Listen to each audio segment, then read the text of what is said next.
نعوذ باللہ وہ غیر محسوس طریقے سے نبی علیہ السلام کو ایک پیرلل میں گاڈ مانتے ہیں، اور صرف فرق کرتے ہیں جی وہ ذاتی اور عطائی کا فرق ہے اور خالق اور مخلوق کا، اس کے بعد سب چیزیں وہ کہتے ہیں جی برابر۔ اب آتے ہیں اس کے اپنے جملے کی طرف۔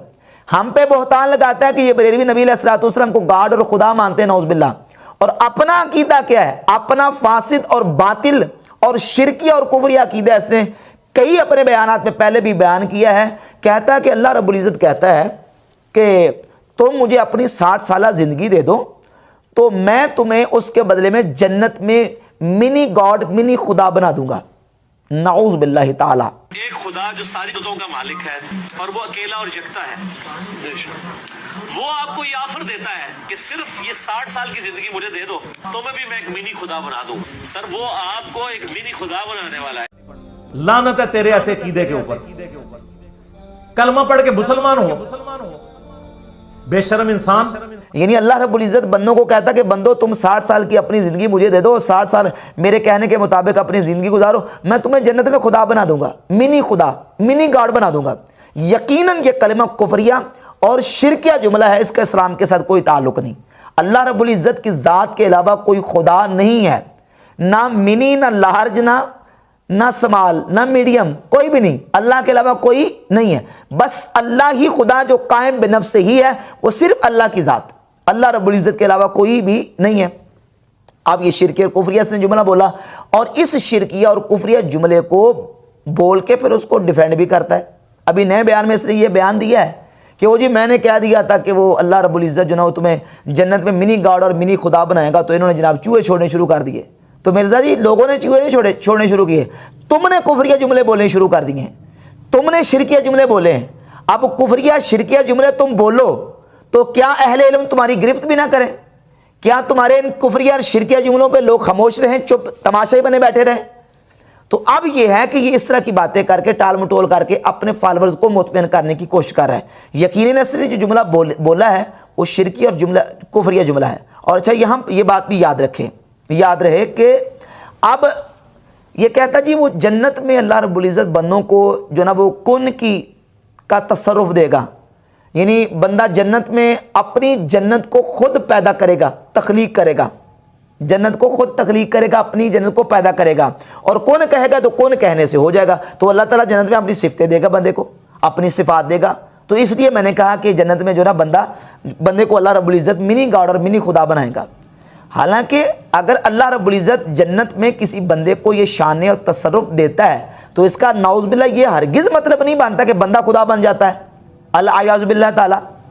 اچھا یہی بات اگر کوئی بندہ یہ کر دینا کہ اللہ تعالیٰ ولیوں کو دنیا میں یہ تصرف اور طاقت دیتا ہے اور دی ہے اس نے کہ وہ کن سے کسی چیز کو کہتے ہیں تو وہ ہو جاتی ہے، اور صفت تکوین اللہ نے بندوں کو عطا کی ہے تو فوراً کہے گا کہ یہ شرک ہے، یہ تو اللہ کے برابر کرتے ہیں، اللہ کے کہتا برابر کرتے ہیں۔ حالانکہ شرک ہمیشہ شرک ہوتا ہے۔ شرک جو ہے وہ یہ نہیں ہوتا کہ پہلی امتوں میں شرک توحید ہو اور اب آ کے شرک ہو جائے، یا اب آ کے شرک پہلے توحید تھا، یا دنیا میں ایک چیز جو وہ شرک ہو اور آخرت میں جا کے وہ توحید بن جائے، نہیں، شرک ہر حالت میں، ہر عالم میں، ہر جگہ پہ شرک ہوتا ہے۔ اگر جنت میں مومنین کو اللہ تکوین کی صفت دے تو شرک نہیں ہوتا، اگر یہی صفت اللہ رب العزت بندوں کو دنیا میں عطا کر دے تو پھر شرک کیسے ہوگا؟ یہ تو نہیں کہ جنت میں وہ چیز توحید ہے اور دنیا میں آ کے وہ شرک ہو گئی، یا دنیا میں وہ شرک بن گئی، نہیں، شرک شرک ہے اور توحید توحید ہے۔ یہ نہیں ہے کہ ایک جگہ پہ شرک توحید اور توحید جو ہے نا وہ شرک بن جائے۔ اور یہ اللہ رب العزت نے اپنے بندوں کو دنیا میں طاقت عطا کی ہے۔ سورۃ النمل کی آیت نمبر 40 اٹھا کر دیکھ لیں۔ سلیمان علیہ السلام کی بارگاہ میں آصف بن برخیہ جو سلیمان علیہ السلام کے منشی اور کاتب تھے، انہوں نے کہا کہ قال الذی عنده علم من الکتاب انا آتیک بہ قبل ان یرتد الیک طرفک، کہ اے جناب سلیمان میں آپ کی بارگاہ میں ملکہ بلقیس کا تخت لے کے آؤں گا آپ کی آنکھ جھپکنے سے پہلے۔ اب یہ جو آنکھ جھپکنے سے پہلے تخت سلیمان علیہ السلام کی بارگاہ میں لائے ہیں، یہ کس شان سے لے کے ہیں، کس قدرت سے؟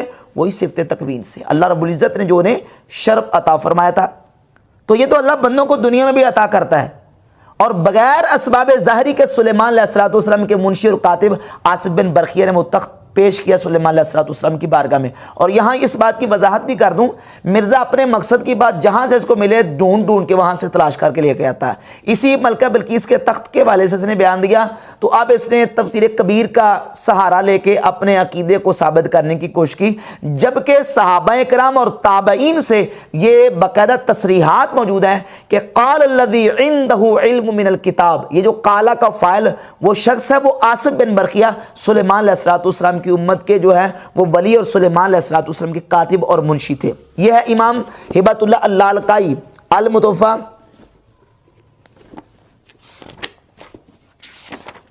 418 ہجری, ان کی کتاب شرح اصول اعتقاد اہل سنہ جلد نمبر 2 جز نمبر 9 اور صفحہ نمبر اس کا 401 ہے, روایت کا نمبر 30. اور دیگر تابعین کے اقوال بھی ذکر کیے ہیں کہ یہ جو شخص لانے والا ہے تخت کو یہ آصف بن برقیہ عن ابن عباس سے رضی اللہ تعالیٰ عنہ, یعنی قولہ قال الذی عنده علم من الکتاب قال آصف کاتب سلیمان. سیدنا عبداللہ بن عباس حبر الامہ مفسر قرآن وہ کہتے ہیں کہ یہ آصف بن برقیہ تھے جو حضرت سلیمان علیہ السلام کے کاتب تھے. اور یہی روایت سنن کبریٰ بہقی جلد 6 صفحہ 288 اور 10,994 نمبر روایت ہے کہ سیدنا سلیمان علیہ السلام کا جو تخت ہے وہ آصف بن برقیہ لے کے آئے تھے. تو یہ صفت تکوین کی شان تھی اللہ رب العزت نے جو ان کو یہ شرف عطا کیا تھا. تو یہ تو بندوں کو دنیا میں حاصل ہے. اور اس سلسلے میں ایک حوالہ پیش کر دیتا ہوں, یہ ہے کتاب فتوح الغیب سیدنا شیخ عبد القادر جیلانی رضی اللہ تعالیٰ عنہ کی کے مقالات. اور یہ وہ کتاب ہے, حافظ ذہبی, ابن کثیر, ابن تیمیہ, بڑے بڑے لوگوں نے اس کتاب کو مانا ہے کہ یہ شیخ عبد القادر جیلانی رحمۃ اللہ علیہ کے مقالات ہیں. اس میں مقالہ نمبر 16, مقالہ نمبر 40 اور مقالہ نمبر 46. اور یہ وہ کتاب ہے فتوح الغیب جس کے بارے مرزا اپنے بیان میں کہہ چکا کہ اس کتاب کی شرح ابن تیمیہ نے کی ہوئی ہے.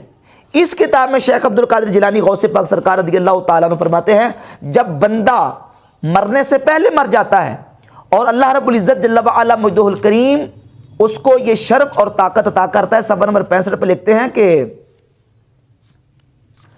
فرماتے ہیں وَيُرَدُّ إِلَيْكَ التَّكْوِينُ وَخَرْقُ الْعَادَاتِ الَّتِي هِيَ مِنْ قَبِيلِ الْقُدْرَةِ. فرماتا ہے جب بندہ اپنے مرنے سے پہلے مر جائے, یعنی اپنے آپ کو فنا کر دے, اللہ کی اطاعت میں لگ جائے اور اللہ کی اطاعت اپنی زندگی گزارنی شروع کر دے, پھر اللہ رب العزت اسے تکوین دیتا ہے. پھر لٹائی جائے گی تیری طرف تکوین اور خرق عادات چیزیں جو قدرت کے قبیل سے ہیں. تکون للمؤمنین فی الجنہ اللاتی تکون للمؤمنین فی الجنہ, وہ چیزیں جو اللہ مومنین کو جنت میں عطا کرے گا تجھے دنیا میں عطا کر دے گا.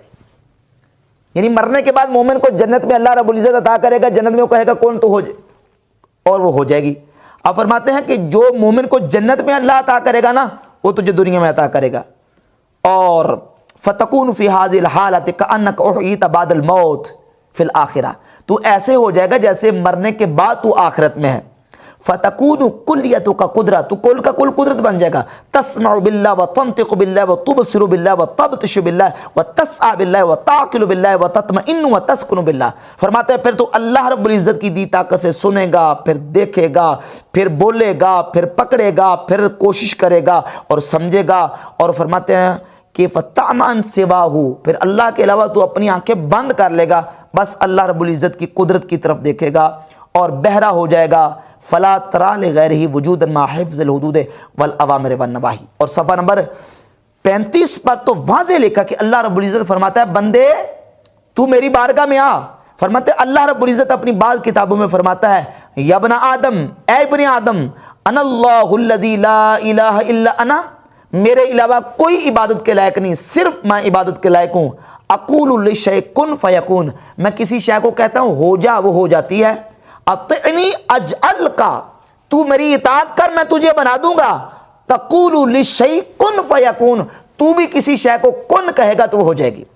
اور غوث پاک سرکار فرماتے ہیں وقد فعل ذلك بکثیر من انبیائہ و اولیائہ و خاصہ من بنی آدم. اور یہ اتھارٹی اور طاقت اور قدرت اللہ نے اپنے کثیر نبیوں کو, کثیر ولیوں کو اور کثیر ابن آدم کے خاص لوگوں کو عطا فرمائی ہے جو جنت میں اللہ رب العزت نے بندوں کو عطا کرنی ہے. تو اس کا مطلب تو مرزا یہ نکلا کہ جب بندے جنت میں منی گاڈ اور منی خدا ہو سکتے ہیں نعوذ باللہ, تو پھر تو دنیا میں ہزاروں لاکھوں کروڑوں منی گاڈ اور منی خدا ہوں گے. نعوذ باللہ تعالیٰ الیاذ باللہ تعالیٰ. حالانکہ اللہ رب العزت کے علاوہ کسی پر خدا کا اطلاق درست نہیں ہے, اور اللہ کے علاوہ کسی کو خدا کہنا, میں بریلوی علماء کے فتوے دکھا چکا ہوں جن کو تم کہتے ہو کہ یہ بریلوی نبی علیہ الصلوۃ والسلام کو پینل میں گارڈ مانتے ہیں, ان کے فتوے دکھا چکا ہوں کہ وہ لکھتے ہیں کہ اللہ کے علاوہ کسی کو خدا ماننا یہ کفر اور شرک ہے, ایسا بندہ مسلمان ہرگز نہیں ہو سکتا. اب مرزا جو ہے وہ تو کروڑوں خدا مان کے بیٹھا ہوا ہے, ہمیں تانا دے رہا ہے کہ یہ خدا مانتے ہیں, اور آپ یہ مانتا کہتا جنت میں کروڑوں منی خدا اور منی گاڈ ہوں گے. اور پھر اب جو طویل کی ہے اپنے اس کفریہ شرکیہ جملے سے بچنے کے لیے, اب وہ کہتے ہیں میرا مطلب یہ تھا کہ مخلوق گاڈ ہوں گے. تو یہی بات تو میں نے بھی کی تھی کہ آپ کو اللہ تعالیٰ جنت میں منی گاڈ بنا دے گا. وہ کہتے ہیں دیکھو جنہوں نے گاڈ کا اعلان کر دیا, یہ تو اللہ نے بھی کیا ہوا ہے, لیکن وہ مخلوق گاڈ. کون سے گاڈ؟ مخلوق گاڈ.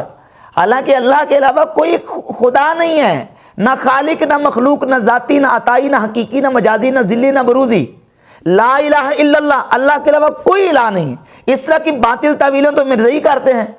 لا نبی بادی میں وہ کہتے ہیں لا نبی کا بادی کا مطلب یہ ہے کہ نبی علیہ الصلوۃ والسلام کے برابر نبی نہیں ہو سکتا, امتی نبی ہو سکتا ہے.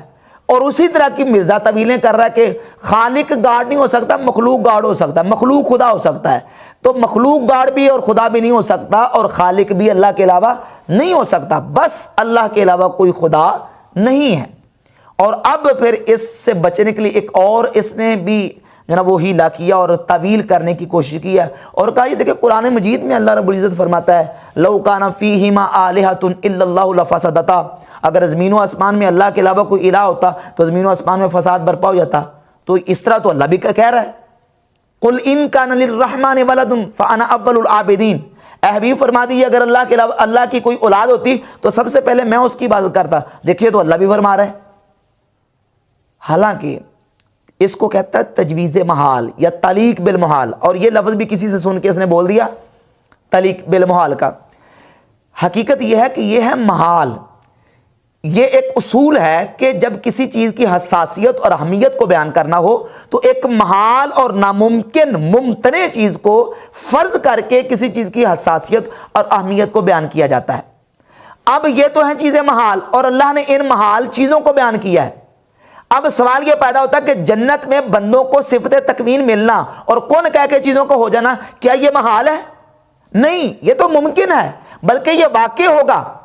تو اب اس واقعی چیز کو قیاس کرنا محالات پر, یہ کون سا قیاس ہے؟ یہ قیاس مال فارق ہے.